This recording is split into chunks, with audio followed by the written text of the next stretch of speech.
ಈ ಜಗತ್ತಿಗೆ ಬಂದ ಕೊನೆಯ ಪ್ರವಾದಿ ಮುಹಮ್ಮದ್ ಸಲ್ಲಲ್ಲಾಹು ಅಲೈಹಿ ವಸಲ್ಲಂ ಅವರ ಬಗ್ಗೆ ತಿಳಿಯುವ ಒಂದು ಅವಕಾಶ. ನಮ್ಮಲ್ಲಿ ಹಲವರಿಗೆ ಒಂದು ಜಿಜ್ಞಾಸೆ ಇರಬಹುದು, ಪ್ರವಾದಿ ಮುಹಮ್ಮದ್ರನ್ನು ನಾವೇಕೆ ತಿಳಿಯಬೇಕು? ಅವರು ಮುಸ್ಲಿಮರ ಪ್ರವಾದಿ ಅಲ್ವೇ? ನಮಗೆ ಯಾಕೆ ಅವಸಾಬರಿ? ಅವರ ಪ್ರವಾದಿಯನ್ನು ನಾವು ಏಕೆ ತಿಳಿಯಬೇಕು? ಈ ಜಿಜ್ಞಾಸೆ ಒಂದರ್ಥದಲ್ಲಿ ಸರಿಯಾಗಿಯೇ ಇದೆ. ಆದರೆ ಕುರಾನಿನ ಪ್ರಕಾರ ಯಾವ ಗ್ರಂಥ ಅವರಿಗೆ ನೀಡಲಾಯಿತು ಅದರಲ್ಲಿ ಸ್ವತಃ ಸೃಷ್ಟಿಕರ್ತ ಹೇಳ್ತಾನೆ, ವಮಾ ಅರ್ಸಲ್ನಾಕ ಇಲ್ಲ ರಹ್ಮತಲ್ ಲಿಲ್ ಆಲಮೀನ್. ನಾವು ಪ್ರವಾದಿ ಮುಹಮ್ಮದರನ್ನು ಸಲ್ಲಲ್ಲಾಹು ಅಲೈಹಿ ವಸಲ್ಲಂ ಇಡೀ ಜಗತ್ತಿನ ಮಾನವರಿಗೆ ಅನುಗ್ರಹವಾಗಿ ಕಳುಹಿಸಿದ್ದೇವೆ ಅಂತ. ವಮಾ ಅರ್ಸಲ್ನಾಕ ಇಲ್ಲ ಕಾಫತ್ತಲ್ ಲಿನ್ನಾಸಿ ಬಶೀರಂ ವ ನಜೀರ ಅಂತ ಕುರಾನ್ ಇನ್ನೊಂದು ಕಡೆ ಹೇಳಿದೆ. ಇಡೀ ಜಗತ್ತಿನ ಮನುಷ್ಯರಿಗೆ ಪ್ರವಾದಿ ಮುಹಮ್ಮದ್ ಸಲ್ಲಲ್ಲಾಹು ಅಲೈಹಿ ವಸಲ್ಲಂ ಅವರನ್ನು ಸಂದೇಶ ಮತ್ತು ಎಚ್ಚರಿಕೆ ಕೊಡ್ಲಿಕ್ಕಾಗಿ ನಾವು ಕಳುಹಿಸಿದ್ದೇವೆ ಅಂತ. ಹಾಗಾದ್ರೆ ಅವರು ತಂದಂತಹ ಸಂದೇಶಗಳು ಏನು? ಈ ಜಗತ್ತಿಗೆ ಪ್ರವಾದಿಗಳು ಯಾಕೆ ಬರ್ತಾರೆ? ಈ ಜಗತ್ತಿಗೆ ಪ್ರವಾದಿಗಳ ಅವಶ್ಯಕತೆ ಏನಿದೆ? ಪ್ರವಾದಿಗಳು ಅಂದಾಗ ಅವರ ಹೆಸರನ್ನು ನೋಡಿ ಒಂದು ಜಾತಿಗೋ ಒಂದು ಧರ್ಮಕ್ಕೋ ಸೀಮಿತಗೊಳಿಸುವುದು ಎಷ್ಟು ಸರಿ? ಮತ್ತು ಪ್ರವಾದಿಗಳ ಆಯ್ಕೆ ಮಾಡುವವರು ಯಾರು? ಈ ಜಗತ್ತಿಗೆ ಬಂದ ಸರಿಸುಮಾರು 1.25 ಲಕ್ಷ ಪ್ರವಾದಿಗಳು ಕೂಡ ತನ್ನನ್ನು ತಾನು ಪ್ರವಾದಿ ಅಂತೇಳಿ ಘೋಷಿಸಿಕೊಂಡವರಲ್ಲ. ಯಾವ ಪ್ರವಾದಿಯನ್ನು ಕೂಡ ಇಲ್ಲಿಯ ಯಾವುದೇ ಸಮುದಾಯ ಸೇರಿ ಆರಿಸಿದಲ್ಲ. ಯಾವ ಪ್ರವಾದಿಯನ್ನು ಕೂಡ ಇಲ್ಲಿಯ ಯಾವುದೇ ಸರಕಾರ ನೇಮಕ ಮಾಡಿದ್ದಲ್ಲ. ಈ ಜಗತ್ತಿಗೆ ಬಂದ ಎಲ್ಲ ಪ್ರವಾದಿಗಳು ಆದಮ್ ಅಲೈಹಿಸ್ಸಲಾಮರಿಂದ ಹಿಡಿದು ಪ್ರವಾದಿ ಮುಹಮ್ಮದ್ ಸಲ್ಲಲ್ಲಾಹು ಅಲೈಹಿ ವಸಲ್ಲಮರ ತನಕ ಈ ಜಗತ್ತಿಗೆ ಬಂದ ಎಲ್ಲ ಪ್ರವಾದಿಗಳ ಆಯ್ಕೆ ಮಾಡಿರುವಂತಹದ್ದು ಆ ಸೃಷ್ಟಿಕರ್ತ. ಯಾಕೆ ಪ್ರವಾದಿಗಳು ನಮಗೆ ಮುಖ್ಯವಾಗ್ತಾರೆ ಅಂದ್ರೆ, ಯಾರು ಈ ಜಗತ್ತನ್ನು ಸೃಷ್ಟಿ ಮಾಡಿದ್ದಾನೆ, ಯಾರು ಈ ಜಗತ್ತಿನ ರಕ್ಷಣೆ ಮಾಡ್ತಾ ಇದ್ದಾನೆ, ಯಾರು ಈ ಜಗತ್ತನ್ನು ಚಲಾಯಿಸ್ತಾ ಇದ್ದಾನೆ, ಮತ್ತು ಈ ಜಗತ್ತಿಗೆ ನೀಡಿದ ಒಂದು ಅವಧಿಯ ನಂತರ ಯಾರು ಈ ಜಗತ್ತಿಗೆ ಪ್ರಳಯವನ್ನು ತರುತ್ತಾನೆ, ಮತ್ತು ಪುನರಪಿ ಯಾರು ಈ ಜಗತ್ತಿನ ಎಲ್ಲ ಮಾನವರನ್ನು ಒಂದು ಕಡೆ ಸೇರಿಸಿ ಅವರ ಸತ್ಕರ್ಮಗಳಿಗೆ ಪುರಸ್ಕಾರವನ್ನು, ಅವರ ದುಷ್ಕರ್ಮಗಳಿಗೆ ಶಿಕ್ಷೆಯನ್ನು ಕೊಡುವುದಾಗಿ ಘೋಷಿಸಿದ್ದಾನೋ, ಅವನ ಕಡೆಯಿಂದ ಮನುಷ್ಯರ ಮಾರ್ಗದರ್ಶನಕ್ಕಾಗಿ ಯಾವ ಜಗತ್ತನ್ನು ಅವನು ಸೃಷ್ಟಿ ಮಾಡಿದ್ದಾನೋ ಆ ಜಗತ್ತಿನಲ್ಲಿ ಇಟ್ಟಿರುವಂತಹ ಎಲ್ಲ ಮನುಷ್ಯರ ಅಭ್ಯುದಯಕ್ಕಾಗಿ, ಎಲ್ಲ ಮನುಷ್ಯರ ಮಾರ್ಗದರ್ಶನಕ್ಕಾಗಿ, ಎಲ್ಲ ಮನುಷ್ಯರಿಗೆ ನೇರ ಮಾರ್ಗವನ್ನು ತೋರಿಸುವುದಕ್ಕಾಗಿ, ಎಲ್ಲ ಮನುಷ್ಯರನ್ನು ಸಂಕಷ್ಟದಿಂದ ಬಚಾವು ಮಾಡಲಿಕ್ಕಾಗಿ, ಎಲ್ಲ ಜನರಿಗೆ ಸನ್ಮಾರ್ಗದರ್ಶನ ಮಾಡಲಿಕ್ಕಾಗಿ ಪ್ರವಾದಿಗಳ ಆಯ್ಕೆ ಆ ದೇವನೇ ಮಾಡುತ್ತಾನೆ, ಆ ಸೃಷ್ಟಿಕರ್ತನೆ ಮಾಡುತ್ತಾನೆ ಹೇಳುವಂಥದ್ದು ಬಹಳ ಮುಖ್ಯ. ಆ ನಿಟ್ಟಿನಲ್ಲಿ ನಾವು ಪ್ರವಾದಿಗಳನ್ನು ತಿಳಿಯುವಂತಹ ಪ್ರಯತ್ನ ಮಾಡಬೇಕು. ನೋಡಿ, ನಾವು ಇಷ್ಟು ವರ್ಷದಿಂದ ಈ ಜಗತ್ತಿನಲ್ಲಿ ಬಾಳ್ತಾ ಇದ್ದೇವೆ. ನಮ್ಮನ್ನು ನಾವು ತಿಳಿದುಕೊಳ್ಳಿಕ್ಕೆ ನಮಗೆ ಸಾಧ್ಯವಾಗಿದೆ ಅಂತ ಕುರಾನಿನ ಅಧ್ಯಾಯ 82 ಸೂಕ್ತ 6ರಿಂದ 8ರ ತನಕ ಒಂದು ವಾಕ್ಯ ಬರ್ತದೆ. ಯಾ ಅಯ್ಯುಹಲ್ ಇನ್ಸಾನು ಮಾ ಗರ್ರಕ ಬಿರಬ್ಬಿಕಲ್ ಕರೀಮ್ ಅಂತ. ಅಲ್ಲಜಿ ಖಲಕಕ ಫಸವ್ವಾಕ ಫಅದಲಕ ಫೀ ಅಯ್ಯಿ ಸೂರತಿನ್ ಮಾ ಶಾಅ ರಕ್ಕಬಕ್. ಇದರ ಅರ್ಥ ಏನು? ಓ ಮನುಷ್ಯನೇ, ನೋಡಿ ಕುರಾನ್ ಸಂಬೋಧಿಸುವಂತಹ ಶೈಲಿ ನೋಡಿ.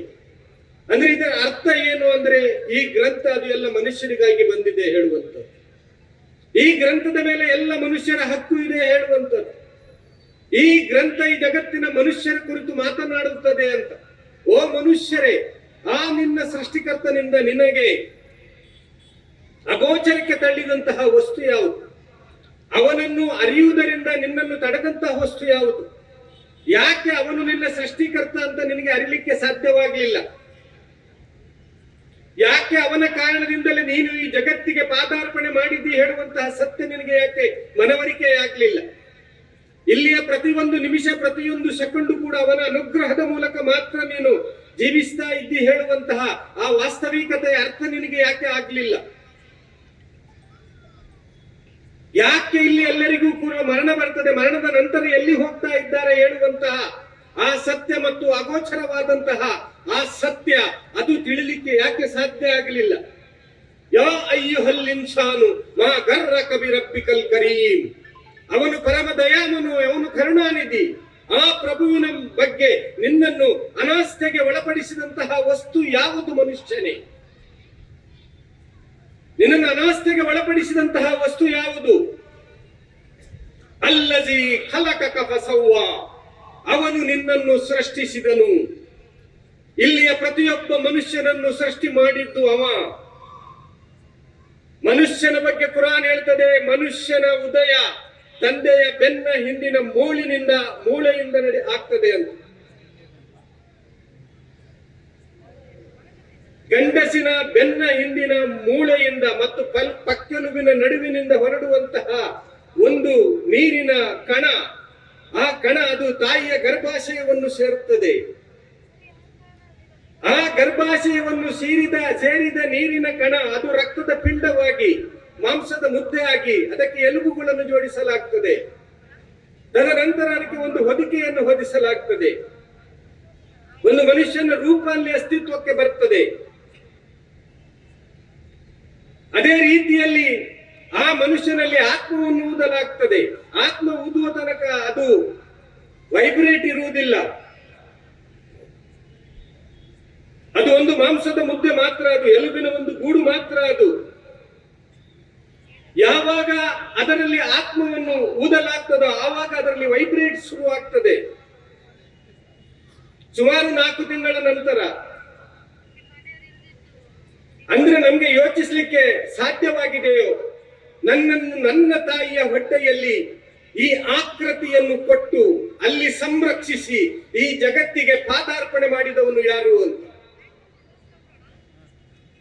ಯಾಕೆ ಸೃಷ್ಟಿಕರ್ತನನ್ನು ಅರಿಯಬೇಕು ಅಂತ, ಯಾಕೆ ಪ್ರವಾದಿಗಳು ಈ ಸಂದೇಶವನ್ನು ಜನರ ಮುಂದೆ ಇಡ್ತಾರೆ ಅಂತ, ಯಾಕೆ ನಿಮ್ಮ ದೇವನನ್ನು ನೀವು ಅರಿಯಿರಿ ಅಂತ ಹೇಳುತ್ತಾರೆ ಅಂತ, ಯಾಕೆ ನಮ್ಮ ಸೃಷ್ಟಿಕರ್ತನ ಪರಿಚಯವನ್ನು ಪ್ರವಾದಿಗಳು ಬಂದು ಈ ಜಗತ್ತಿಗೆ ಮಾಡುತ್ತಾರೆ ಅಂದರೆ ವಾಸ್ತವಿಕತೆ ಮನುಷ್ಯನ ಮುಂದೆ ಬರಲಿ ಎಂಬ ಕಾರಣಕ್ಕೆ, ಸತ್ಯ ಮನುಷ್ಯನ ಮುಂದೆ ಬರಲಿ ಹೇಳುವಂತಹ ಕಾರಣಕ್ಕೆ.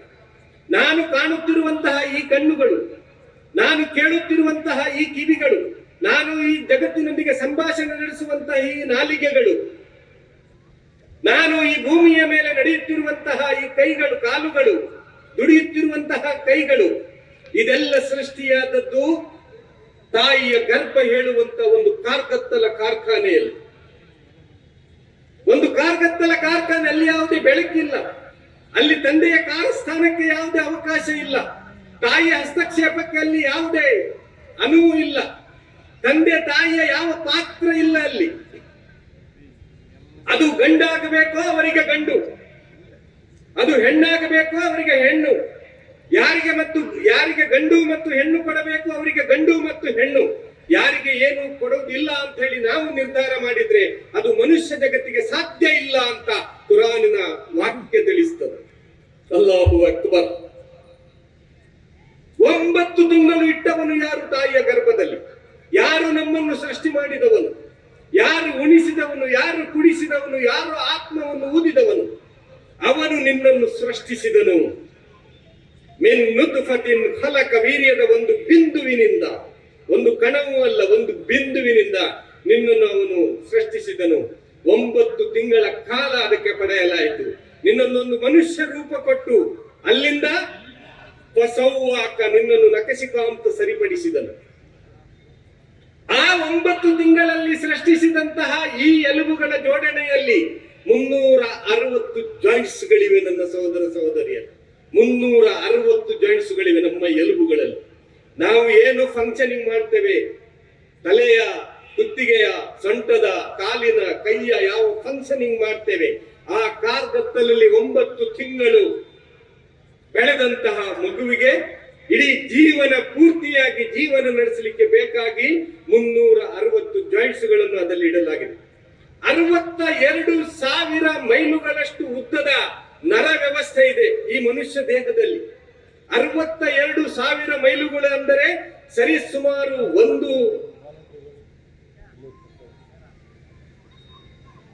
ಕೋಟಿ 3,00,000 ಕಿಲೋಮೀಟರ್ಗಳಷ್ಟು ಉದ್ದ, 1,03,500 ಕಿಲೋಮೀಟರ್ಗಳಷ್ಟು ಉದ್ದ ನರ ವ್ಯವಸ್ಥೆ ಇದೆ ನಮ್ಮ ಬಾಡಿಯಲ್ಲಿ.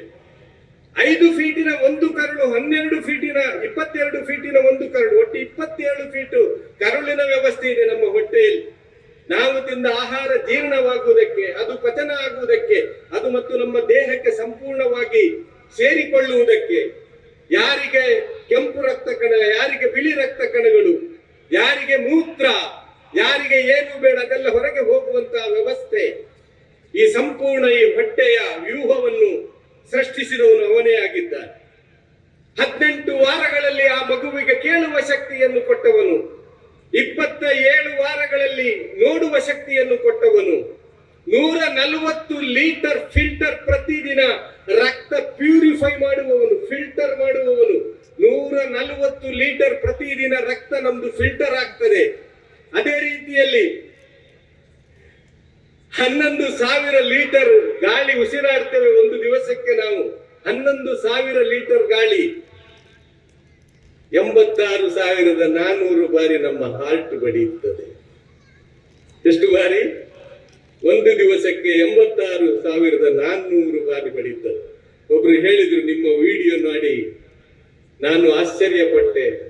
ನೀವೊಂದು ಮಾತು ಹೇಳಿದ್ರಿ, 86,000 ಎಷ್ಟೋ ಬಾರಿ ಹಾರ್ಟ್ ಬಡಿಯುತ್ತದೆ, 4 ಸಾರಿ ಬಾಡಿದೆ ಇದ್ರೆ ಏನಾಗ್ಬಹುದು? ಸ್ವಲ್ಪ ಯೋಚನೆ ಮಾಡಬೇಕು. ಯಾರು ಇದನ್ನೆಲ್ಲ ಮಾಡುವುದು? ಕೈ ಕಾಲು, ಈ ಕಣ್ಣು ಕಿವಿ ನಾಲಿಗೆ, ಇದಕ್ಕೆಲ್ಲ ಸ್ವಾತಂತ್ರ್ಯವನ್ನು ಕೊಟ್ಟು ಹೇಗ್ ಬೇಕು ಹಾಗೆ ನಡೆಸಿಕೊಡ್ಲಿ ಅಂತೇಳಿ ಬಿಟ್ಟು ಬಿಟ್ಟಿದ್ದಾನೆ. ಕೆಲವು ಒಳಗಿನ ಪಾರ್ಟ್ಸ್ಗಳನ್ನು ಇಟ್ಟಿದ್ದಾನೆ. ಹಾರ್ಟ್, ಕಿಡ್ನಿ, ಲಿವರ್, ನರ ವ್ಯವಸ್ಥೆ, ನಮ್ಮ ಧಮನಿಗಳ ವ್ಯವಸ್ಥೆ, ಈ ಸಿಸ್ಟಮ್ ನಮ್ಮ ಹತ್ರ ನಮ್ದು ಏನು ಕೇಳುವುದಿಲ್ಲ, ಅದು ಅವನದ್ದು ಮಾತ್ರ ಕೇಳುವುದು. ಜೀರ್ಣಕ್ರಿಯೆ ನಮ್ದು ಕೇಳುವುದಿಲ್ಲ. ನಮ್ದು ಕೇಳಿದ್ರೆ ನಾವು ಇವತ್ತು ಬೆಳಿಗ್ಗೆ ತಿಂತಿದ್ದೇವೆ ಸಾಕು, ಮತ್ತೆ ರಾತ್ರಿ ತನಕ ಬೇಡ ಅಂತ ಹೇಳಿ ಕೂತ್ಕೊಳ್ಬಹುದು. ನಮ್ದು ಕೇಳುವುದಿಲ್ಲ. ಜೀರ್ಣ ವ್ಯವಸ್ಥೆ ನಡೀತಾ ಇದೆ, ಅದು ನಡೀತಾ ಇದೆ, ಬೇಡ ಅಂದ್ರೂ ಕೇಳುವುದಿಲ್ಲ. ಕಿಡ್ನಿಯ ಮೇಲೆ, ಹಾರ್ಟಿನ ಮೇಲೆ, ಲಿವರಿನ ಮೇಲೆ, ನಮ್ಮ ನರಗಳ ವ್ಯವಸ್ಥೆಯ ಮೇಲೆ, ನಮ್ಮ ಬ್ಲಡ್ ಪ್ರೆಷರಿನ ಮೇಲೆ ನಮ್ಗೆ ಯಾವುದೇ ಹತೋಟಿ ಇಲ್ಲ, ನಮ್ಗೆ ಯಾವುದೇ ಕಂಟ್ರೋಲ್ಗಳಿಲ್ಲ. ಅಷ್ಟು ಕೂಡ ನಾವು ನಿರ್ಜೀವಿಗಳ ವ್ಯವಸ್ಥೆಯಲ್ಲಿ ಕಾಣ್ತಾ ಇದ್ದೇವೆ. ಎಲ್ಲವೂ ಇದ್ದು ಕೂಡ ನಮ್ಮ ಕಂಟ್ರೋಲ್ ಅಲ್ಲಿ ಇಲ್ಲ ಇಂದಿಗೂ ಕೂಡ. ಈ ಜಗತ್ತಿನ ಯಾವ ಮನುಷ್ಯನಿಗೂ ಕೂಡ ಇಲ್ಲ, ನನಗೆ ನಿಮ್ಗೆ ಮಾತ್ರ ಅಲ್ಲ, ಈ ಜಗತ್ತಿನ ಯಾವ ಮನುಷ್ಯನಿಗೂ ಇಲ್ಲ. ಕಂಟ್ರೋಲ್ ಕೊಡ್ಲಿಲ್ಲ ಅವ. ಈ ರೀತಿಯಿಂದ ಅವನು ಬೆಳೆಸಿದ್ದಾನೆ. ಅಷ್ಟು ಮಾತ್ರ ಅಲ್ಲ, ಫಾಅದಲಕ್, ನಿನ್ನನ್ನು ಸಂತುಲಿತಗೊಳಿಸುವುದನು.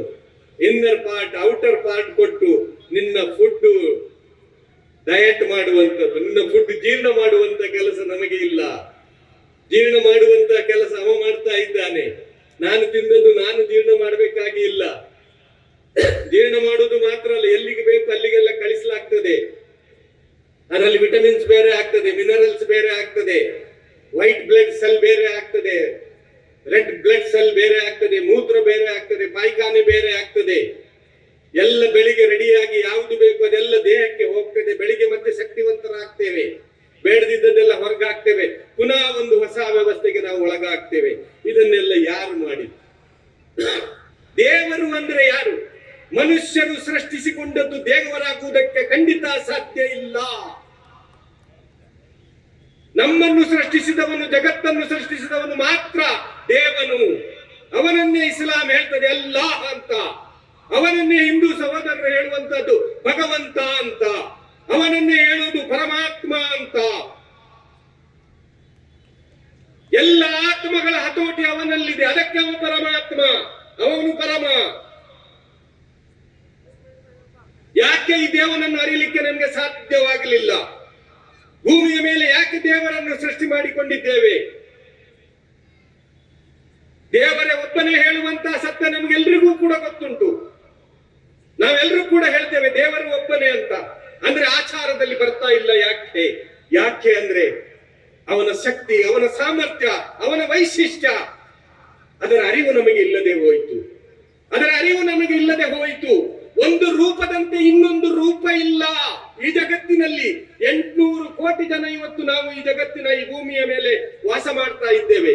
ಅದೆಷ್ಟೋ ಕೋಟಿ ನಮ್ಮ ಈ ಹಿಂದೆ ಆಗಿ ಹೋಗಿದೆ, ಮತ್ತೆಷ್ಟೋ ಕೋಟಿ ಬರಲಿಕ್ಕಿದೆ. ವಿಜ್ಞಾನ ಪ್ರೂವ್ ಮಾಡಿದೆ, ಒಂದು ಮುಖಚೆಹರೆ ಅಂತ ಇನ್ನೊಂದು ಮುಖಚೆಹರೆ ಇಲ್ಲ ಅಂತ. ಅಷ್ಟು ಮಾತ್ರ ಅಲ್ಲ, ಒಂದು ಕಣ್ಣಿನಂತೆ ಇನ್ನೊಂದು ಕಣ್ಣಿಲ್ಲ. ಯಾಕೆ ಆಧಾರ್ ಕಾರ್ಡಿನಲ್ಲಿ ಕಣ್ಣನ್ನು ಸೆರೆ ಹಿಡಿಯಲಾಯಿತು? ಯಾಕೆ ನಮ್ಮ ಮೊಬೈಲ್ ಸಿಮ್ ಕೊಡುವಾಗ ಕಣ್ಣಿನ ಫೋಟೋ ತೆಗಿತಾರೆ, ಸ್ವಲ್ಪ ಕಣ್ಣು ಮುಚ್ಚಿ ಓಪನ್ ಮಾಡಿ ಹೇಳ್ತಾರೆ? ಯಾಕೆ? ಒಂದು ಕಣ್ಣಿನಂತೆ ಇನ್ನೊಂದು ಕಣ್ಣಿಲ್ಲ. ಸರ್ ಹೇಳಿದ್ರು, ಒಂದು ಹೆಬ್ಬೆಟ್ಟಿನಂತೆ ಇನ್ನೊಂದು ಹೆಬ್ಬೆಟ್ಟಿಲ್ಲ. ಈ ಹೆಬ್ಬೆಟ್ಟಿನ ಗುರುತು ಒಬ್ಬನಂತೆ ಇನ್ನೊಬ್ಬನದ್ದಿಲ್ಲ. ಎಷ್ಟು ಸೂಕ್ಷ್ಮತೆ ಇದೆ ಅದರಲ್ಲಿ, ಎಷ್ಟು ದೊಡ್ಡ ಚಾಕ್ಯಚಕ್ಯತೆ ಅವನಿಗೆ ಇದೆ, ಎಷ್ಟು ದೊಡ್ಡ ನಿರ್ಮಾಣಕರ್ತ ಅವ, ಎಷ್ಟು ದೊಡ್ಡ ಯುಕ್ತಿವಂತ ಅವ, ಎಷ್ಟು ದೊಡ್ಡ ಶಕ್ತಿವಂತ ಅವ. ಯಾಕೆ ಅವನ ಅರಿವು ನಮ್ಗೆ ಆಗ್ತಾ ಇಲ್ಲ? ಒಬ್ಬನ ಬೆವರಿನ ವಾಸನೆ ಅಂತ ಇನ್ನೊಬ್ಬನ ಬೆವರಿನ ವಾಸನೆ ಇಲ್ಲ. ಪೊಲೀಸ್ ಆಫೀಸರ್ ಇದ್ದಾರೆ, ಯಾವುದೇ ಕಳ್ಳತನ ನಡೆದ್ರೆ, ದರೋಡೆ ನಡೆದ್ರೆ, ಕೊಲೆ ನಡೆದ್ರೆ ಪೊಲೀಸ್ ನಾಯಿಗಳನ್ನು ಹಿಡ್ಕೊಂಡು ಬರ್ತಾರೆ. ಯಾಕೆ? ಅದಕ್ಕೆ ಆ ವಾಸನೆಯ ಸೂಕ್ಷ್ಮತೆಯ ಅರಿವು ಇದೆ. ಅದು ಎಲ್ಲಿ ಕಳ್ಳತನ ಆಗಿದೆ, ಎಲ್ಲಿ ದರೋಡೆ ಆಗಿದೆ, ಎಲ್ಲ ಕೊಲೆ ಆಗಿದೆ, ಅಲ್ಲಿ ಹೋಗಿ ಆ ವಾಸನೆಯನ್ನು ಸೆರೆ ಹಿಡಿದು ಅದನ್ನು ಕ್ಯಾಚ್ ಮಾಡಿಕೊಂಡು ತಿರುಗುತ್ತದೆ, ಬೀದಿಗಳಲ್ಲಿ ತಿರುಗುತ್ತದೆ. ಆ ವಾಸನೆಯ ಮನುಷ್ಯ ಸಿಕ್ಕಿದ್ರೆ ಮಾತ್ರ ಹಿಡಿಯುತ್ತದೆ, ಇಲ್ಲದೆ ಇದ್ರೆ ಅದು ವಾಪಸ್ಸು ಬರುತ್ತದೆ ಎಂದು ಬೇರೆಯವರನ್ನು ಹಿಡಿದ ಇತಿಹಾಸ ಪೊಲೀಸ್ ಇಲಾಖೆಯಲ್ಲಿ ನಡೆದಿಲ್ಲ. ಒಂದು ವಾಸನೆಯಂತೆ ಇನ್ನೊಂದು ವಾಸನೆ ಇಲ್ಲ, ಒಂದು ಪರಿಮಳದಂತೆ ಇನ್ನೊಂದು ಪರಿಮಳ ಇಲ್ಲ, ಕೂದಲುಗಳಂತೆ ಕೂದಲಿಲ್ಲ. ಎಲ್ಲರೂ ಕೂದಲು ಬಿಳಿಯಾದಾಗ ಕಪ್ಪು ಮಾಡ್ಲಿಕ್ಕೆ ಪ್ರಯತ್ನ ಪಡ್ತಾರೆ. ನಮ್ಮ ಎಲ್ಲರ ಕೂದಲುಗಳು ಬೇರೆ ಬೇರೆ, ಎಲ್ಲರ ಕೂದಲು ಬೇರೆ ಬೇರೆ. 10-20 ಜನ ಬಾರ್ಬರ್ ಶಾಪಿಗೆ ಹೋಗಿ ಕಟ್ಟಿಂಗ್ ಮಾಡಿ ಸಂಜೆ ಸೈನ್ಸ್ ಕಂಡು ಹಿಡಿದಂತ ಒಂದು ಮೆಷಿನ್ ತಂದು ಬೇರೆ ಮಾಡಬೇಕು ಅಂತ ಹೇಳಿ ಪೊಲೀಸ್ ಇಲಾಖೆಗೆ ಹೇಳಿದ್ರೆ ಯಾರ ಕೂದಲು ಯಾವುದು ಅಂತ ಹೇಳಿ ಅವರು ಬೇರೆ ಮಾಡಿ ತೋರಿಸ್ತಾರೆ. ಕಣ್ಣಿಲ್ಲ, ಯೋಚನೆಗಳಿಲ್ಲ, ಯೋಚನೆ ಬೇರೆ ಬೇರೆ, ವಿಚಾರಗಳು ಬೇರೆ ಬೇರೆ. ಒಂದು ತಂದೆಗೆ ಹುಟ್ಟುತ್ತಾರೆ, ಒಂದು ತಾಯಿಗೆ ಹುಟ್ಟುತ್ತಾರೆ, ಒಂದು ರೀತಿ ಇರುವುದಿಲ್ಲ. ಇದೆಲ್ಲ ಏನು ತೋರಿಸುತ್ತದೆ? ಇದೆಲ್ಲ ಏನನ್ನು ತೋರಿಸುತ್ತದೆ? ಈ ಜಗತ್ತಿಗೆ ಒಬ್ಬ ಸೃಷ್ಟಿಕರ್ತನು ಇದ್ದಾನೆ ಹೇಳುವಂಥದ್ದು ತೋರಿಸುತ್ತದೆ, ಮತ್ತು ಅವನು ಒಬ್ಬನೇ ಹೇಳುವಂಥದ್ದು ಕೂಡ ತೋರಿಸುತ್ತದೆ. ಅವನ ಹೊರತು ಇನ್ನಾರು ಇಲ್ಲ ಹೇಳುವಂಥದ್ದು ಕೂಡ ಸಾಬೀತುಪಡಿಸುತ್ತದೆ. ಇದು ಮನುಷ್ಯನ ಬಗ್ಗೆ ನಾನು ಒಂದು ಸಣ್ಣ ವಿಚಾರ ನಿಮ್ಮ ಮುಂದೆ ಇಟ್ಟದ್ದು. ಯಾವ ಭೂಮಿಯಲ್ಲಿ ನಾವು ಬಾಳ್ತಾ ಇದ್ದೇವೋ ಆ ಭೂಮಿ 800 ಕೋಟಿಗೆ ವಾಸಸ್ಥಾನ.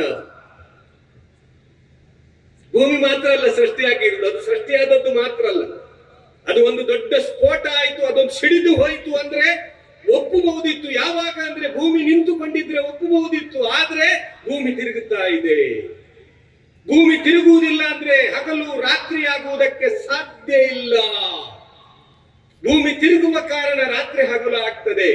800 ಕೋಟಿ ಜನರನ್ನು ಹಿಡ್ಕೊಂಡು ಅವರಿಗೆ ಬೇಕಾದ ಸಕಲ ಸಾಮಾನು ಸರಂಜಾಮುಗಳನ್ನು ಹಿಡ್ಕೊಂಡು ಅವರ ವಿದ್ಯಾಸಂಸ್ಥೆಗಳು, ಅವರ ಆಸ್ಪತ್ರೆಗಳು, ಅವರ ಕಟ್ಟಡಗಳು, ಅವರ ಮನೆ ಮಾರುಗಳು, ಅವರ ಬೇಸಾಯ ಗೆದ್ದೆಗಳು, ಅವರ ಮಾರ್ಗಗಳು, ಅವರ ವಾಹನಗಳು, ಈ ಪರ್ವತ, ಈ ನದಿ, ಈ ಸಾಗರ, ಇದೆಲ್ಲವನ್ನು ಹಿಡ್ಕೊಂಡು ಈ ಭೂಮಿಯನ್ನು ತಿರುಗಿಸುವವನು ಯಾರು? ಯಾರು ತಿರುಗಿಸ್ತಾ ಇದ್ದಾನೆ? 800 ಕೋಟಿಯ ಭೂಮಿ. 800 ಕೋಟಿ ಮಾತ್ರ ಅಲ್ಲ, ಇನ್ನು 800 ಕೋಟಿ ಹಾಕಿದ್ರು ಕೂಡ ಜಾಗ ಉಂಟು. ಭೂಮಿಯಲ್ಲಿ ಜಾಗ ಇಲ್ಲ ಅಂತ ಇಲ್ಲ. ಯಾರು ಇದನ್ನು ತಿರುಗಿಸ್ತಾ ಇದ್ದಾನೆ? ಅಧ್ಯಾಯ 55 ಸೂಕ್ತ 7ರಲ್ಲಿ ಕುರಾನ್ ಹೇಳ್ತದೆ, ಆಕಾಶವನ್ನು ಎತ್ತರಕ್ಕೆ ಏರಿಸಿದನು ಮತ್ತು ತಕ್ಕಡಿ ಸ್ಥಾಪಿಸಿದನು ಅಂತ. ಸೂರ್ಯನನ್ನು ಕಾಣ್ತೇವಲ್ಲ, ಒಂದು ಸಣ್ಣ ವಾಲಿಬಾಲ್ ತರ ಕಾಣ್ತದೆ ಅಥವಾ ಫುಟ್ಬಾಲ್ ತರ ಕಾಣ್ತದಲ್ಲ, ಈ ಭೂಮಿಗಿಂತ 800 ಕೋಟಿ ಜನ ವಾಸಿಸುವ ಈ ಭೂಮಿಗಿಂತ 3,33,000 ಪಟ್ಟು ದೊಡ್ಡವನು ಸೂರ್ಯ.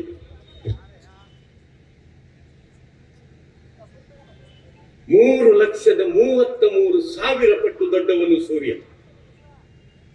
ಅದೇ ರೀತಿಯಲ್ಲಿ 15,50,00,000 ಕಿಲೋಮೀಟರ್ ಭೂಮಿಯಿಂದ ಸೂರ್ಯನಿಗೆ ದೂರ ಇದೆ. ಇದೆಲ್ಲ ವಿಜ್ಞಾನ ಹಿಡಿದದ್ದು, ವಿಜ್ಞಾನ ಸಾಬೀತು ಮಾಡಿದಂತಹ ಸತ್ಯ. ನಾನು ಏನು ಹೇಳ್ತಾ ಇದ್ದೇನೆ ಅಂದ್ರೆ ನೋಡಿ, ಸೂರ್ಯನಿಗಿಂತ ಸಾವಿರಾರು ಪಟ್ಟು ನಕ್ಷತ್ರಗಳು ದೊಡ್ಡವು ಮತ್ತು ಅವು ಅಸಂಖ್ಯಾತ, ಅದಕ್ಕೆ ಸಂಖ್ಯೆ ಇಲ್ಲ. ಈ ಸೂರ್ಯಮಂಡಲ ಹೇಳುವಂಥದ್ದು, ಈ ಆಕಾಶ ಹೇಳುವಂಥದ್ದು ಎಷ್ಟು ವಿಶಾಲ ಆಗಿರ್ಬಹುದು ಅಂತ. ಎಷ್ಟು ದೊಡ್ಡ ಆಕಾಶವನ್ನು ಸೃಷ್ಟಿ ಮಾಡಿದ್ದಾನೆ ಅಂತ. ಅದಕ್ಕೆ ಯಾವ್ದಾದ್ರು ಒಂದ್ ದಿವಸ ಪೇಂಟ್ ಮಾಡುವ ಅಗತ್ಯ ಬಿತ್ತ ನಮ್ಗೆ? ಎಂತಾದ್ರೂ ಅದ್ರ ಕಲರ್ ಪೇಡ್ ಆಗಿದೆ. ನಾವು ಕಟ್ಟಿದ ಕಟ್ಟಡ 5-10 ವರ್ಷ ಪೇಂಟ್ ಮಾಡ್ಲಿಲ್ಲ ಅಂದ್ರೆ ಮತ್ತೆ ನೋಡ್ಲಿಕ್ಕೆ ಆಗುದಿಲ್ಲ. ಎಷ್ಟು ಸಾವಿರ ವರ್ಷಗಳಿಂದ ಯಾವುದೇ ಒಂದು ಸಹಾಯವಿಲ್ಲದೆ, ಒಂದು ಪಿಲ್ಲರ್ ಇಲ್ಲದೆ, ಒಂದು ಬೀಮ್ ಇಲ್ಲದೆ ಯಾರು ಆ ಆಕಾಶವನ್ನು ಅಷ್ಟು ಎತ್ತರಕ್ಕೆ ಏರಿಸಿದವರು? ಮನುಷ್ಯನಿಗೆ ಯಾಕೆ ಅದರ ಪೂರ್ವದ ಗಡಿ ಅಥವಾ ಪಶ್ಚಿಮದ ಗಡಿ ಅಥವಾ ಉತ್ತರದಿಂದ ದಕ್ಷಿಣದ ಗಡಿ ಹೋಗ್ಲಿಕ್ಕೆ ಸಾಧ್ಯ ಆಗಲಿಲ್ಲ? ಎಷ್ಟು ವಿಶಾಲ ಇದೆ, ಎಷ್ಟು ದೊಡ್ಡದಿದೆ ಅದು. ನಾವು ಯಾಕೆ ಅವನನ್ನು ಅರಿಯುವುದಿಲ್ಲ? ಇಷ್ಟೆಲ್ಲ ಮಾಡಿದವನು ಹೇಳುತ್ತಾನೆ, ಒಮಾ ಕದರುಲ್ಲಾಹ ಪಕ್ಕ ಕದರಿ ಅಂತ. ನೀವು ಯಾವ ರೀತಿ ಅವನನ್ನು ತಿಳಿಯಬೇಕಾಗಿತ್ತು ಆ ರೀತಿ ತಿಳಿಯಲೇ ಇಲ್ಲ ಅಂತ. ಈ ಸೂರ್ಯ, ಈ ಚಂದ್ರ, ಈ ನಕ್ಷತ್ರಗಳು, ಈ ಗಾಳಿ, ಈ ಬೆಳಕು, ಇದೆಲ್ಲ ಏನು? ಸೂರ್ಯ ಖಾಲಿ ಬೆಳಕು ಮಾತ್ರ ಕೊಡುವುದ? ಸೂರ್ಯನಲ್ಲಿ ಶಾಖ ಇದೆ ಅಂತ ಕುರಾನ್ ಹೇಳಿದೆ. ಶಿರಾಜ ಮುನೀರಾ ಅಂತ ಹೇಳಿ ಅದರಲ್ಲಿ ಶಾಖ ಇದೆ, ಖಾಲಿ ಪ್ರಕಾಶ ಮಾತ್ರ ಅಲ್ಲ. ಶಾಖ ಇರುವ ಕಾರಣ ನಮ್ಮ ನೀರು ಆವಿ ಆಗ್ತದೆ, ಸಾಗರದ ನೀರು ಆವಿ ಆಗ್ತದೆ, ಮೇಲೆ ಹೋಗ್ತದೆ, ಮೋಡ ಕಟ್ತದೆ, ಅದಕ್ಕೆ ಗಾಳಿ ಬೀಸ್ತದೆ, ಮಳೆಯಾಗಿ ಸುರಿಸ್ತದೆ. ಒಂದು ನಿಮಿಷ ಆಲೋಚಿಸಲಿಕ್ಕೆ ಸಾಧ್ಯವಾಗಬೇಕು. ಆವಿಯಾಗುವ ಸಾಗರದ ನೀರು ಉಪ್ಪು. ನಾನು ಉಡುಪಿ ಕಡಲ ತೀರದಲ್ಲಿ ಹುಟ್ಟಿದವನು. ಕಡು ಉಪ್ಪು. ಸ್ಕಿನ್ ಡಿಶಸ್ ಇದ್ರೆ ಆ ನೀರಿನಲ್ಲಿ ಸ್ನಾನ ಮಾಡಿದ್ರೆ ಕ್ಲೀನ್ ಆಗ್ತದೆ, ಡಾಕ್ಟರ್ ಹತ್ರ ಹೋಗ್ಬೇಕಾಗಿಲ್ಲ ನಮ್ಗೆ. ಏನಾದ್ರೂ ತುರಿಕೆ ಶುರುವಾಯ್ತು, ಕಜ್ಜಿ ಶುರುವಾಯ್ತು ಅಂದ್ರೆ ಸಮುದ್ರಕ್ಕೆ ಹೋಗಿ ಸ್ನಾನ ಮಾಡಿ ಬಂದ್ರೆ ಸಾಕು, ಬೆಳಿಗ್ಗೆ ಮತ್ತು ಸಂಜೆ ನಮ್ಮ ಸ್ಕಿನ್ ಕ್ಲಿಯರ್ ಆಗ್ತದೆ. ನಮ್ಗೆ ಚರ್ಮ ರೋಗ ಬರುವುದಿಲ್ಲ ಬೇಗ, ಯಾಕಂದ್ರೆ ಆ ಉಪ್ಪು ನೀರಿನ ಹವೆ ಇದೆ ನಮಗೆ. ಆ ಉಪ್ಪು ನೀರು ಆವಿಯಾಗ ಅದನ್ನು ಸಿಹಿ ನೀರನ್ನಾಗಿ ವಾಪಸ್ಸು ಈ ಭೂಮಿಗೆ ಕಳಿಸುವವನು ಯಾರು? ಯಾರು? ರೈತನು ಹಾಕಿದ ಬೀಜವನ್ನು ಒಡೆಯುವವನು ಯಾರು? ರೈತ ಸಂಘದವರು ಕೂತಿದ್ದಾರೆ, ಅಧ್ಯಕ್ಷರು ಕೂತಿದ್ದಾರೆ. ಗೆದ್ದೆ ಹದ ಮಾಡಿ ಅದಕ್ಕೆ ಗೊಬ್ಬರ ನೀರು ಕೊಟ್ಟು ಬೀಜ ಹಾಕುವುದು ಮಾತ್ರ ರೈತನ ಕೆಲಸ. ಅದನ್ನು ಒಡೆಯುವ ಕೆಲಸ ಆ ದೇವನು ರೈತನಿಗೆ ಕೊಡ್ಲಿಲ್ಲ. ಅದನ್ನು ಒಡೆಯುವಂಥದ್ದು, ಅದರಲ್ಲಿ ಎಲೆಗಳನ್ನು ತೆಗೆಯುವಂಥದ್ದು, ಅದರಲ್ಲಿ ಕಾಂಡವನ್ನು ಬೆಳೆಸುವಂಥದ್ದು, ಆ ಬೇರುಗಳನ್ನು ನೆಲದ ಒಳಗೆ ಹರಡಿಸುವಂಥದ್ದು, ಆ ಬೇರುಗಳಿಗೆ ಆ ಸಾರ ಮತ್ತು ಆ ನೀರನ್ನು ಹೀರುವ ಶಕ್ತಿ ಕೊಡುವಂಥದ್ದು, ಆ ಕೊನೆಯ ಎಲೆಯ ತನಕ ಆ ನೀರಿನ ಸ್ಪರ್ಶವನ್ನು ಅಲ್ಲಿಗೆ ಸಪ್ಲೈ ಮಾಡುವಂಥದ್ದು, ಅದರಲ್ಲಿ ಹೂ ಹಿಡಿಸುವಂಥದ್ದು, ಅದರಲ್ಲಿ ಕಾಯಿ ಹಿಡಿಸುವಂಥದ್ದು, ಆ ಕಾಯಿ ಹಣ್ಣು ಮಾಡುವಂಥದ್ದು, ಆ ಹಣ್ಣಿನಲ್ಲಿ ರಸ ತುಂಬುವಂಥದ್ದು, ಅದು ಮನುಷ್ಯರಿಗೆ ಯೋಗ್ಯವಾದ ರೀತಿಯಲ್ಲಿ, ವಿಚಿತ್ರವಾದಂತಹ ರೀತಿಯಲ್ಲಿ, ತರದ ಬಣ್ಣಗಳು, ತರದ ಆಕೃತಿಗಳು, ತರದ ರುಚಿಗಳನ್ನಾಗಿ ಈ ಜಗತ್ತಿಗೆ ದಾನ ಮಾಡಿದವನು ಯಾರು?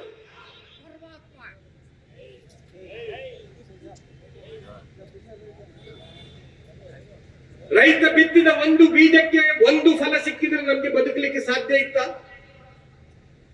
ಸ್ವಲ್ಪ ಯೋಚನೆ ಮಾಡುವನ. ಒಂದು ಬೀಜ ಬಿತ್ತಿದ್ದಾನೆ ರೈತ,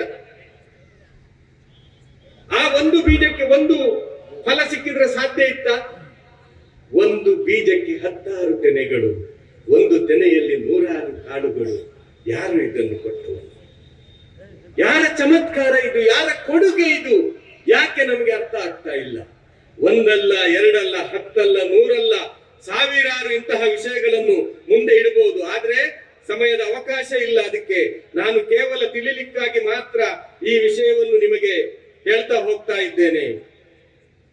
ಇಷ್ಟನ್ನೆಲ್ಲ ಮಾಡಿ, ಈ ಭೂಮಿಯ ಸೃಷ್ಟಿ ಮಾಡಿ, ಈ ಆಕಾಶದ ಸೃಷ್ಟಿ ಮಾಡಿ, ಅದರಲ್ಲಿ ಸೂರ್ಯ, ಚಂದ್ರ, ನಕ್ಷತ್ರಗಳನ್ನು ಇಟ್ಟು, ಗಾಳಿ ಬೆಳಕನ್ನು ಇಟ್ಟು, ನೀರನ್ನು ಇಟ್ಟು, ಬೆಂಕಿಯನ್ನು ಇಟ್ಟು ಮನುಷ್ಯನಿಗೆ ಹೇಳಿದ, ಈ ಭೂಮಿ ಸಕಲ ಸೃಷ್ಟಿಗಳಿಗಾಗಿ ಉಂಟು ಮಾಡಿದ್ದೇನೆ ಅಂತ.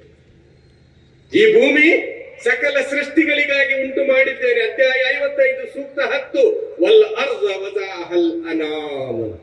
ಎಲ್ಲ ಜೀವಿಗಳಿಗಾಗಿ, ಕೇವಲ ಮನುಷ್ಯರಿಗೆ ಮಾತ್ರ ಅಲ್ಲ, ಈ ಭೂಮಿಯಲ್ಲಿ ಎಲ್ಲ ಜೀವಿಗಳಿಗೂ ಬದುಕುವ ಅಧಿಕಾರ ಇದೆ, ಅವುಗಳ ಹಕ್ಕಿದೆ. ಯಾವ ಮನುಷ್ಯನು ಯಾವ ಜೀವಿಗೂ ಕೂಡ ತೊಂದರೆ ಕೊಡಬಾರದು. ಪ್ರತಿಯೊಂದು ಜೀವಿಯಲ್ಲಿಯೂ ಕೂಡ ಜೀವ ಇದೆ, ಪ್ರತಿಯೊಂದು ಜೀವಿಯಲ್ಲಿಯೂ ಕೂಡ ಉಸಿರಾಟದ ವ್ಯವಸ್ಥೆ ಇದೆ, ಜೀರ್ಣಕ್ರಿಯೆ ಇದೆ, ಸಂತಾನ ಉತ್ಪತ್ತಿ ಇದೆ.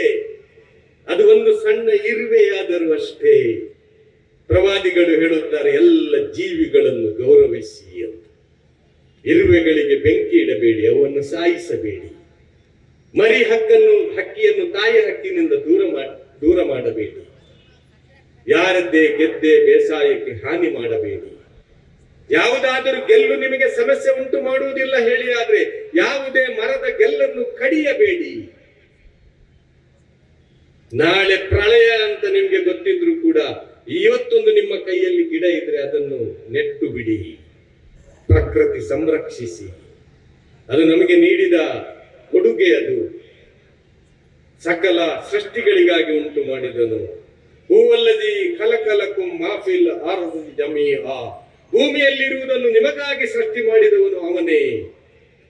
ಈ ಭೂಮಿಯಲ್ಲಿ ಏನೆಲ್ಲ ಇದೆ ಅದೆಲ್ಲ ಮನುಷ್ಯರಿಗಾಗಿ ಇರುವಂತಹದ್ದು, ಮನುಷ್ಯ ಮಾತ್ರ ಅವನಿಗಾಗಿ ಇರುವಂತಹದ್ದು. ಏನೆಲ್ಲ ಸೃಷ್ಟಿ ಮಾಡಲಿಲ್ಲ ಈ ಭೂಮಿಯಲ್ಲಿ. ಲಕದ ಖಲಕನಲ್ ಇನ್ಸಾನ ಫೀ ಅಹ್ಸನಿ ತಕ್ವೀಮ್, ನಿಮ್ಮನ್ನು ಅತ್ಯುತ್ತಮ ಪ್ರಕೃತಿಯಲ್ಲಿ ಸೃಷ್ಟಿ ಮಾಡಿದನು.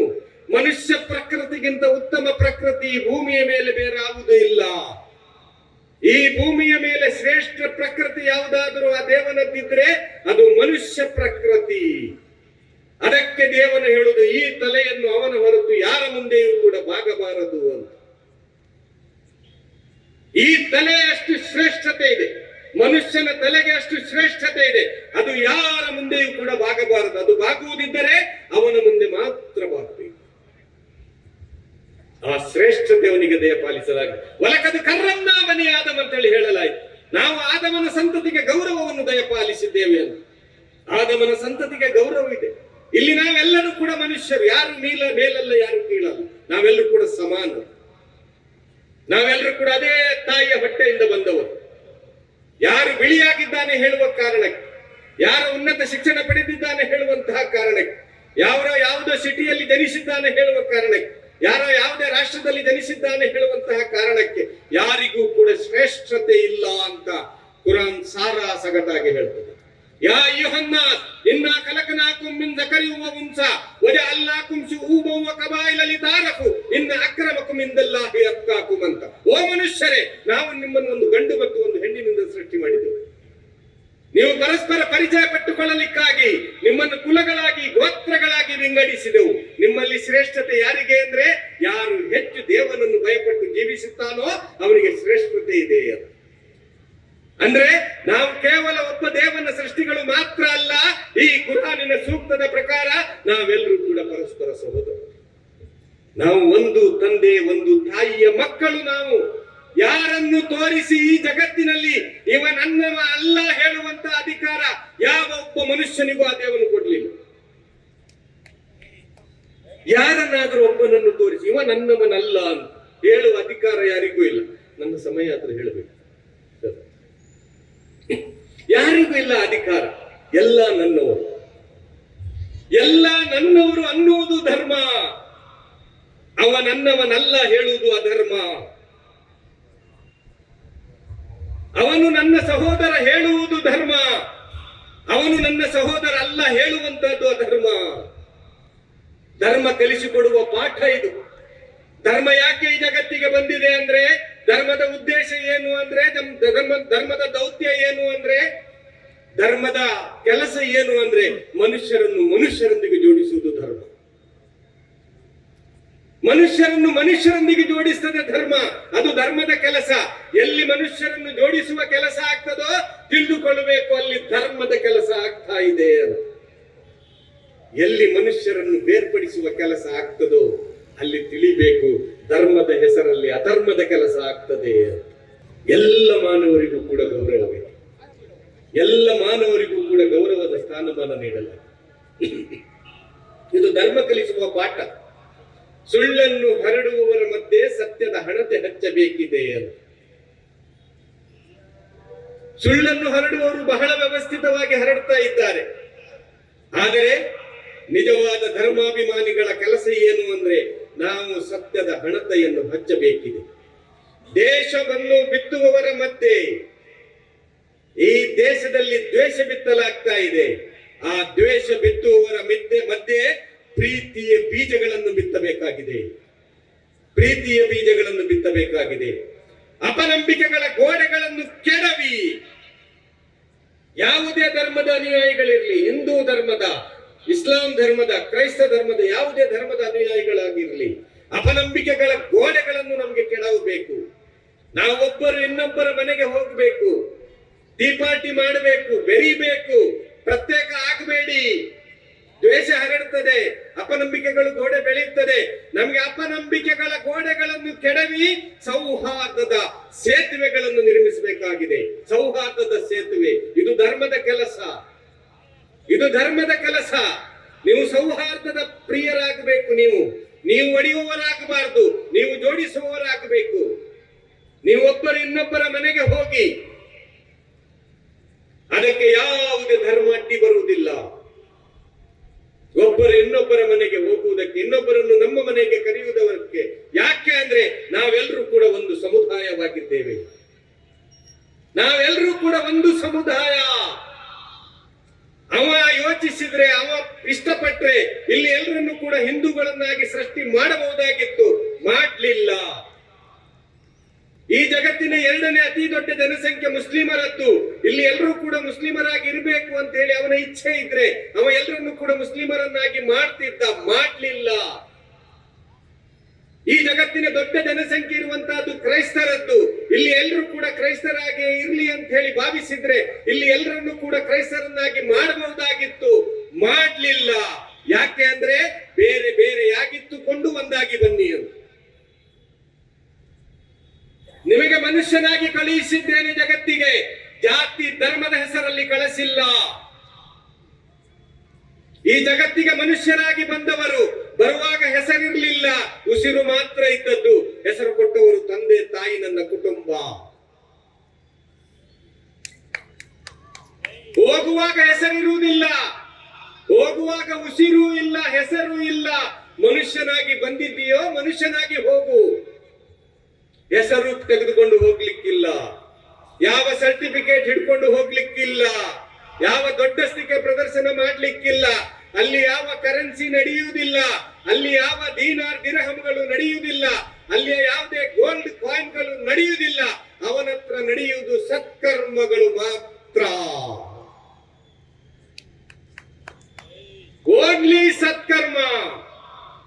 ಈ ಜಗತ್ತು ಸೃಷ್ಟಿಯಾಗಿರುವುದು ಮನುಷ್ಯನಿಗೆ, ದೇವನಿಗೂ ಅಲ್ಲ, ಧರ್ಮಕ್ಕೂ ಅಲ್ಲ. ನೆನಪಿಟ್ಟುಕೊಳ್ಳಿ, ಈ ಜಗತ್ತು ಮನುಷ್ಯರಿಗಾಗಿ ಸೃಷ್ಟಿಯಾದದ್ದು.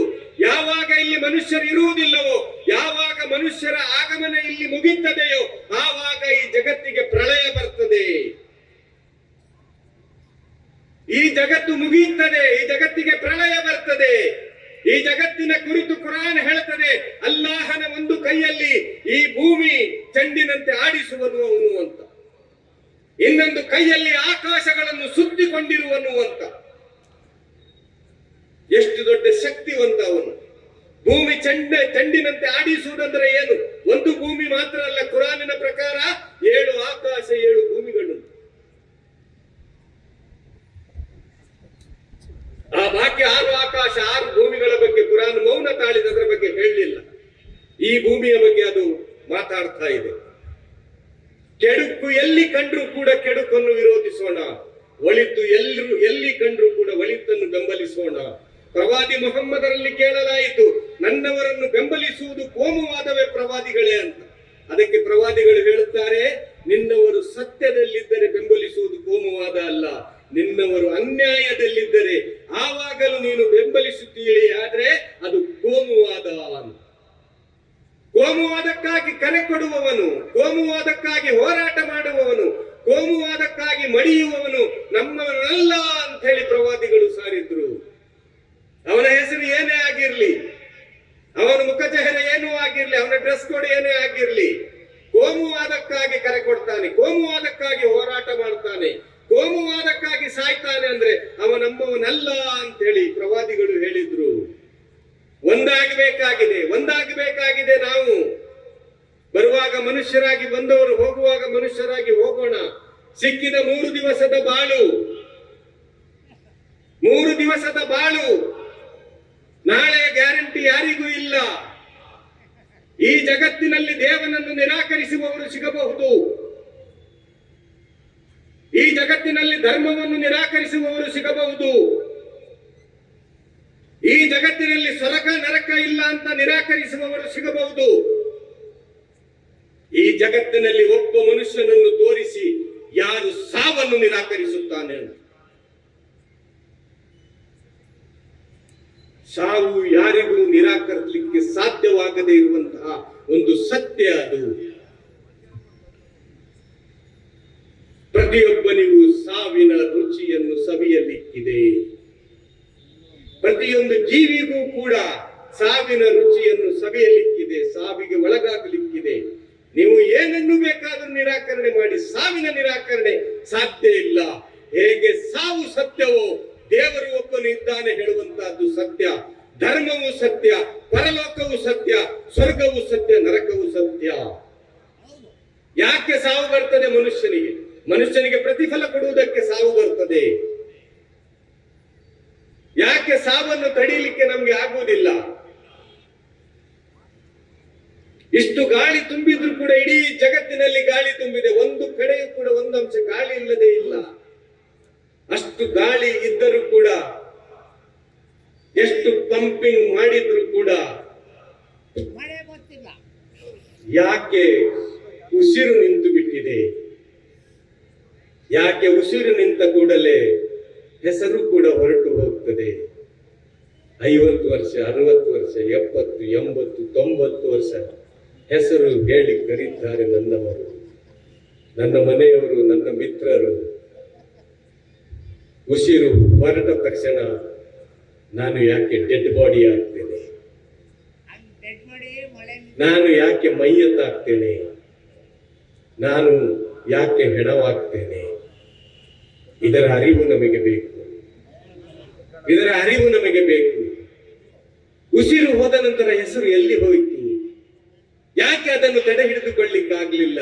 ಇದು ಪ್ರಕೃತಿಯ ನಿಯಮ, ಇದು ಪ್ರಕೃತಿಯ ನಿಯಮ. ಉಸಿರು ಇರುವ ತನಕ ಮಾತ್ರ ಹೆಸರು. ಹೆಸರಿಗಾಗಿ ಜಂಜಾಟ, ಹೆಸರಿಗಾಗಿ ಗಲಿಬೆಗಳು, ಹೆಸರನ್ನು ಗುರುತಿಸಿ ಹೊಡೆದಾಟ. ಹೆಸರು ಶಾಶ್ವತವಲ್ಲ, ಉಸಿರು ಶಾಶ್ವತವಲ್ಲ. ಒಂದು ದಿವಸ ಬಂದವನಿಗೆ ಇಲ್ಲಿಂದ ಬಿಟಾರಿ ಕಟ್ಟಲೇಬೇಕು. ಯಾವುದೇ ಬಣ್ಣಕ್ಕಾಗಿ ಹೊಡೆದಾಟ ಮಾಡಿಕೊಳ್ಳಬೇಡಿ. ಅದು ಕೇಸರಿ ಇರಲಿ, ಬಿಳಿ ಇರಲಿ, ಹಸಿರಿರಲಿ, ಎಲ್ಲ ಬಣ್ಣಗಳು ದೇವನ ಕಡೆಯಿಂದ. ಯಾಕೆ ಅಂದ್ರೆ ಹೋಗುವಾಗ ಯಾವ ಬಣ್ಣವೂ ಇರುವುದಿಲ್ಲ, ಬಿಳಿಯ ಬಣ್ಣ ಮಾತ್ರ ಜೊತೆಯಲ್ಲಿ ಬರ್ತದೆ.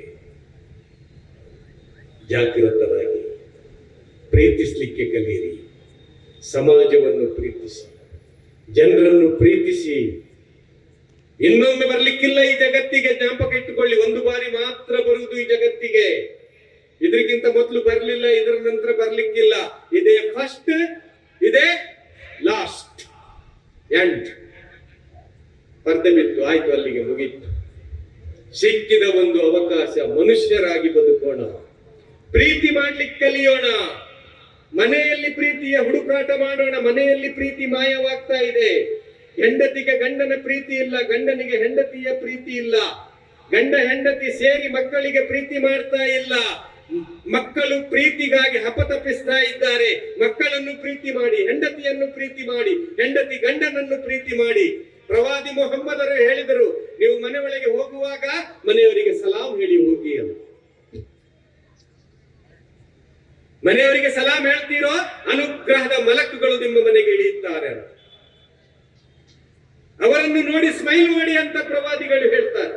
ಗಂಡ ಹೆಂಡತಿ ಸ್ಮೈಲ್ ಮಾಡಿದರೆ ಆ 7 ಆಕಾಶದ ಮೇಲೆ ಕೂತವನು ನಿಮ್ಮನ್ನು ನೋಡಿ ಸ್ಮೈಲ್ ಮಾಡುತ್ತಾನೆ ಅಂತ ಅದೃಷ್ಟವಂತ. ಹೆಂಡತಿಯ ಕೈ ಕುಲುಕಲು ಹೇಳಿದರು ಪ್ರವಾದಿಗಳು. ನೀವು ಹೆಂಡತಿಯ ಕೈ ಕುಲುಕುತ್ತೀರೋ, ಹೆಂಡತಿ ಗಂಡನ ಕೈ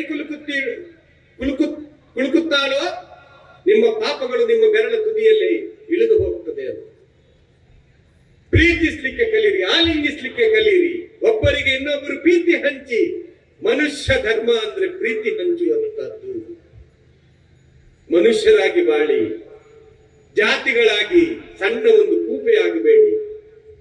ಸರೋವರವಾಗಿ, ಸಾಗರವಾಗಿ, ಸಮುದ್ರವಾಗಿ ಎಲ್ರಿಗೂ ಬೇಕಾಗುವಂತೆ ಬಾಳಿ, ಎಲ್ಲರೂ ಪ್ರೀತಿಸುವಂತೆ ಬಾಳಿ, ಎಲ್ಲರನ್ನು ಕೂಡ ಪ್ರೀತಿಸಿ. ದ್ವೇಷ ಹರಡುವವರು ದ್ವೇಷ ಹರಡ್ತಾ ಇರಲಿ, ಅವರಿಗೆ ಹೇಳಿ ದ್ವೇಷ ಹರಡುವುದು ನಿಮ್ಮ ಧರ್ಮವಾದರೆ ಪ್ರೀತಿ ಹರಡುವುದು ನನ್ನ ಧರ್ಮ. ಇಷ್ಟು ಕರೇಜ್ ಬೇಕು ನಮ್ಗೆ, ಇಷ್ಟು ಶಕ್ತಿ ಬೇಕು ನಮ್ಗೆ, ಅಷ್ಟು ಸೌಂಡ್ ಬೇಕು ನಮ್ಗೆ.